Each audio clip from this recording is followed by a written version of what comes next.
Doctor Babasaheb Ambedkar వర్ధంతి సందర్భంగా పలువురు రాజకీయ నాయకులు నివాళులర్పించారు. నాంపల్లిలోని బీజేపీ రాష్ట్ర కార్యాలయంలో అంబేద్కర్ చిత్రపటానికి ఆ పార్టీ రాష్ట్ర అధ్యక్షుడు రామచంద్రరావు పుష్పాంజలి ఘటించారు. కాంగ్రెస్ పార్టీ అంబేద్కర్ రూపొందించిన రాజ్యాంగాన్ని అనేకసార్లు మార్చే ప్రయత్నం చేసిందని విమర్శించారు. పెద్దపల్లి జిల్లా గోదావరిఖనిలో మాజీ మంత్రి కొప్పుల ఈశ్వర్ అంబేద్కర్ విగ్రహానికి పుష్పాంజలి ఘటించారు. కరీంనగర్లో కోర్టుకూడలలో అంబేద్కర్ విగ్రహానికి మంత్రి పొన్నం, ప్రభుత్వ విప్ ఆది శ్రీనివాస్ నివాళులర్పించారు. జగిత్యాల జిల్లా కోరుట్లలో అంబేద్కర్ ప్రతిమలకు ఎమ్మెల్యే డాక్టర్ సంజయ్ పూలమాల వేసి అంజలి ఘటించారు.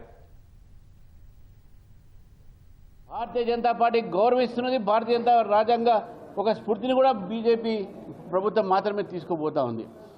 కానీ కాంగ్రెస్ పార్టీ జేబులో రాజ్యాంగం పెట్టి రాజ్యాంగాన్ని అనేకసారి ఎక్కువసారి ఉల్లంఘించింది కూడా కాంగ్రెస్ పార్టీ.